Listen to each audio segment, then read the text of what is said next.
We're so happy that you're joining us today.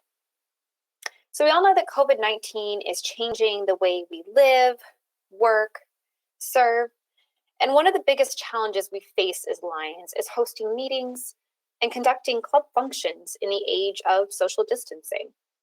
Today, we're going to talk about how you can use Zoom to connect with other Lions and continue your service. Again, my name is Hannah, and this is a special webinar just for Lions. And again, thank you for joining us. Let's get started. So as I said before, my name is Hannah Milligan. I am an account lead with the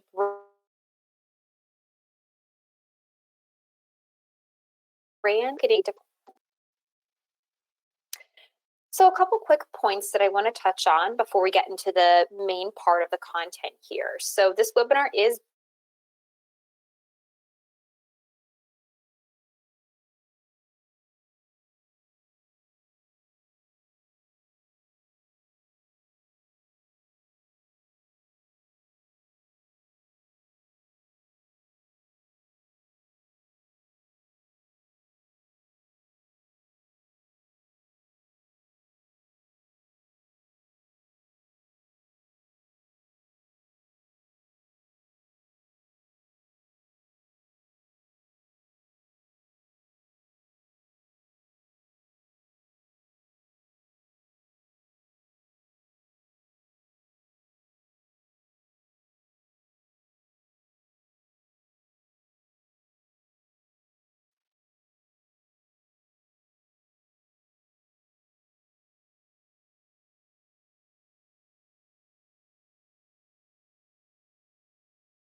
so we just have you used Zoom before, either for personal reasons or professional reasons, getting an idea of the familiarity with the platform.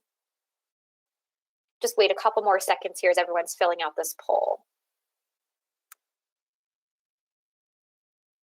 Okay, so it looks like what I'm seeing is a lot of people have used Zoom before. We still have a lot of people too that have not. So kind of a good mix. I'm going to go ahead and close this poll here. So we have a good mix of people who have and have not used it. And this is really going to touch on the basics of it, but also maybe clue you into some things that you might not have been aware of before. And I know we do have a couple of questions, and if this webinar is available in other languages, particularly Spanish, it is more to in the future. We're going to get into the best practices for hosting a virtual meeting. So just some general things that we want to touch on. This may or may not be a new experience for you. I know a lot of us have had in-person meetings, had much so that you have passed. Is needed for with the meeting me can drive through is a good technology. Listing important information and screenshots is very helpful.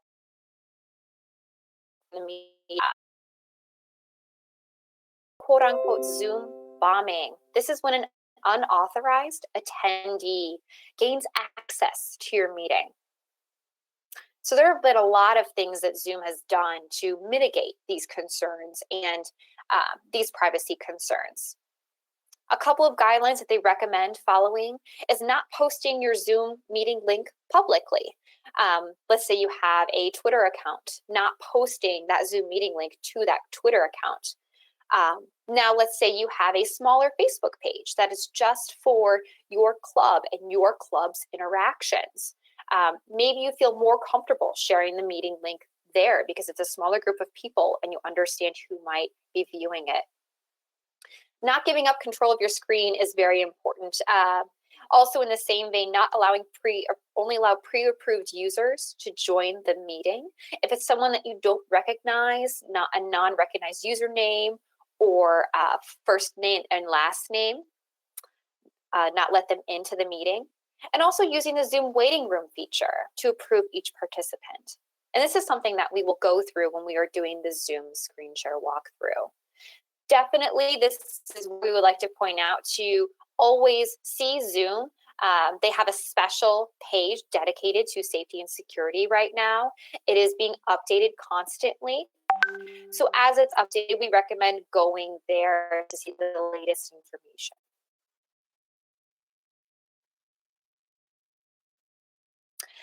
Okay, so the star of the hour, the Zoom software walkthrough, we're going to get into that in just a second. I just want to quickly highlight here this screenshot that is included in my mock-up of Zoom was actually taken from a Lions Club's meeting that was hosted virtually. So people are already doing it. We know you guys are already doing it. And I just wanted to highlight that we're still finding ways to meet and connect, which is so great. With that, we're actually going to go into, okay, so to get to Zoom, you go to zoom.us and you will find this page. This is where I will note that if you haven't already signed up for a profile, you will need to sign up for a profile. So I've signed up for a profile. So since I've already done that, I can actually go to the My Account tab. Now, this walkthrough will be walking through the free version of their software. They have different levels of their software, which I would encourage you to check out under this Plans and Pricing tab. So what we're going to be walking through today is our profile, our settings, the Meetings tab, and then we're actually going to start a meeting and walk through how to do a meeting. So on my profile, I have this amazing profile picture here. You can see I already entered in my basic information. With the picture, it's important to note that Zoom recommends that we fill this picture in with something. When you start a webinar and your webcam is not on, this picture will actually show in place of your non-active webcam. So it's important that that is entered in. Going in, this personal meeting ID here that is blurred out. So Zoom recommends that we treat this kind of like our phone number. We don't want to share this out with anyone that we don't know. Because if they do have this personal meeting ID or PID as Zoom calls it, they might be able to get access to your meeting, which again, just for added security, we want to be cognizant of. Down here, I want to highlight under user type, it says basic. This means that, again, I'm using the basic or free version of the account, which means I have the capacity for 100 people. As we move up with different plans, this capacity will change. A couple of things to note as well, language and date and time. These are very important to make sure they are accurate to your local preference. So right now I have it set as English and my date and time is set to Central Time. This is my local preference. And what this does, the language and the date and time that you set here will carry on over to the meetings you set up. So you want to make sure these are accurate.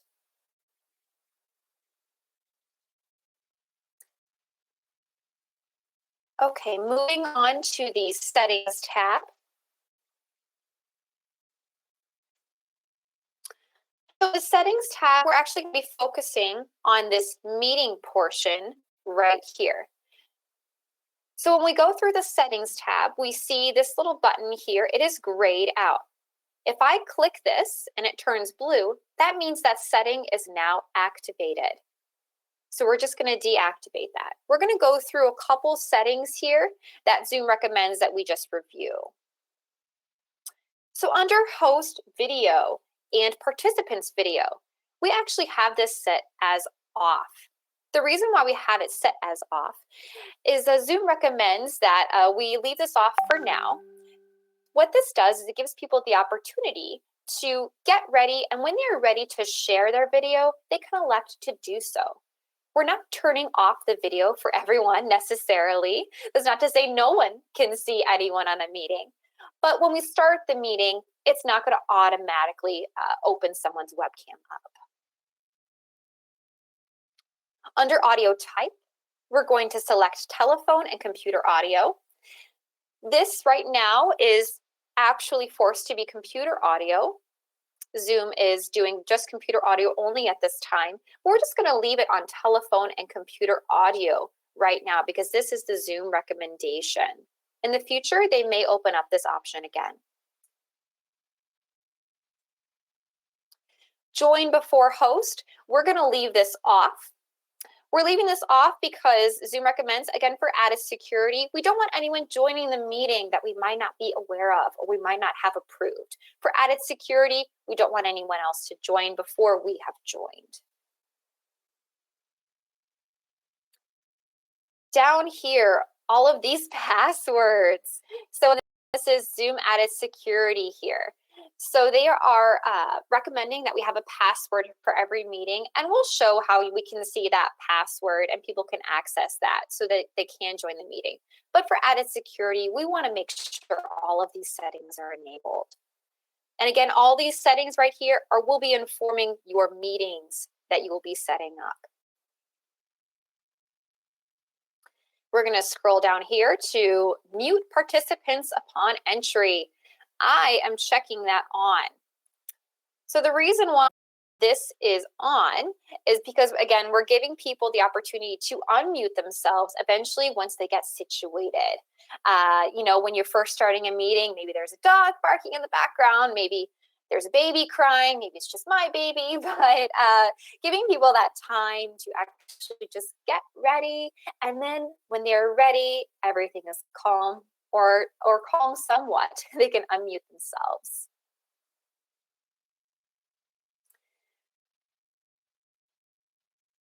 Scrolling down here again, the last couple settings we're going to be touching on are who can share. So right now we're going to say host only. So the reason why we say host only is because at first we want to make sure, for security reasons, you have that control as the host, and nobody else can jump on your meeting. Okay, the last thing we want to do is go to the meetings tab, and then we're going to go into the screen share here. So I'm actually going to walk through how to schedule a new meeting. I'm going to hit the schedule a new meeting button. I'm going to say awesome meeting. Best practices, again, we're going to give people a week in advance. So I'm going to set it for next week. It's important to note with the free plan, there is a 40-minute time limit. So I'm actually just going to set this meeting as 30 minutes here. I know I have 10 extra minutes if I need to, but that gives me a little bit of leeway and it set expectations here. Again, with the other plans, you get a little bit more time. We see that my settings carried through that I had previously set. And I am going to hit save. And I have just created an amazing, awesome meeting. So if I want to add this to my Google Calendar, there are a couple of ways I can do this. So I can add this to my Google Calendar using this button. It will automatically create a meeting invite with all of this information. And then you can just invite people using your Gmail. You have a couple other options here too to invite people. So you can also do the join link here. You can copy this and send it. Or you can hit copy the invitation. When you do this, you hit copy meeting invitation. You've copied all the information in this. So again, Zoom is making us join with computer audio at this time. So I'm just going to say join with computer audio. And now I am on my meeting. So in this white screen here, if I share my screen, this is where all the action happens. This is where you're going to see anything that is shared, anyone's video, anyone's profile picture if they're not sharing video. I'm actually going to give a demonstration. I'm going to mute myself real quick and keep talking, and it's going to recognize that I'm still talking. So if I keep talking, Zoom will actually say, hey, you're muted. You might want to unmute yourself. You see this red slash here is saying that I'm muted. If I wanted to unmute myself again, I can just unmute myself. Clicking this up arrow opens up a couple of options. If we are having some issues with connecting our speaker or audio, this is where we can go through that and make sure that it is set to the correct audio settings that we would like. Again, the red slash for the video means I'm not sharing my video at this time. If I would like to do that, I just simply click and enable my webcam. Again, we can check our video settings. And I know some people have seen the virtual backgrounds, maybe you in front of a beach if you would like, if you aren't already in front of a beach. This is the opportunity where you can choose a virtual background, upload a picture, and have some fun.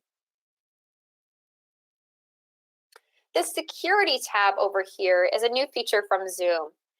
So walking through, lock meeting means that let's say everyone has entered the meeting, that I would like to enter the meeting. I can actually click lock meeting and it will not allow anyone else to join this meeting. Again, just an added security benefit. We have enable waiting room already selected. We can see what the participant.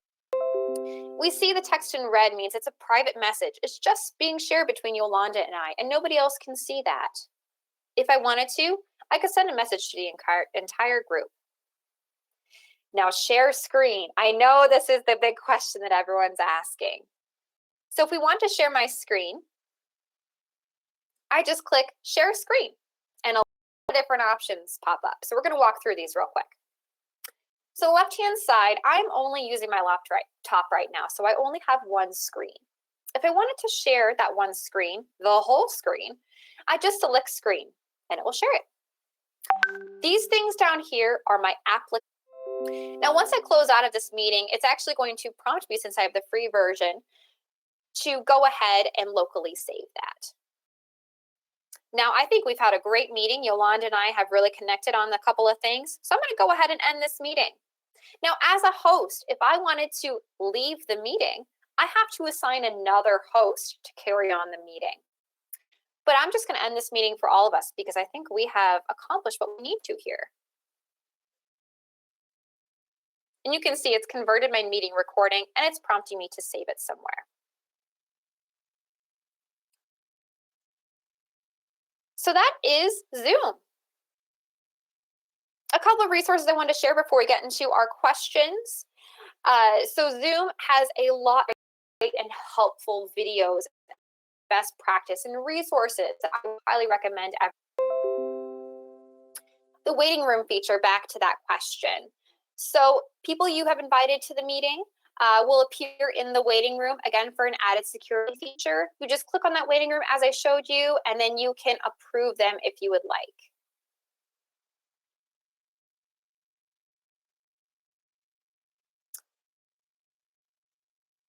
Okay, I'm just running through the questions right here.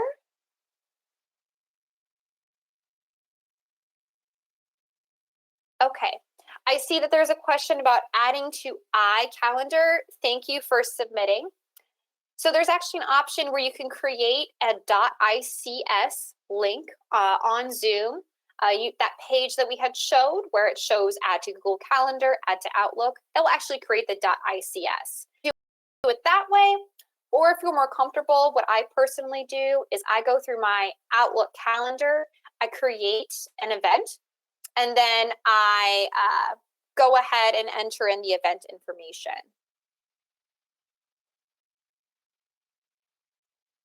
So I'd make sure we have a couple of minutes for next steps here. So again, the webinar recording and presentation will be available soon on that virtual event center page that Yolanda shared with everyone. Any additional questions? I would highly recommend Zoom's customer service. I cannot speak more highly of them.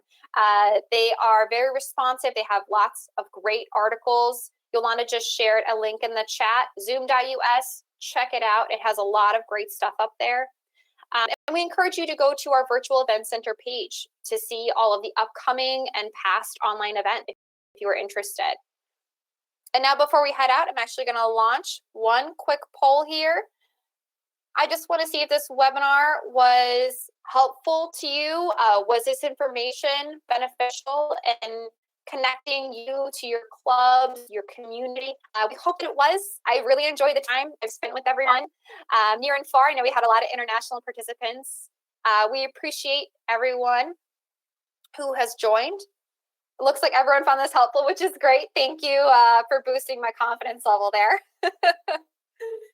I'm going to go ahead and close this poll.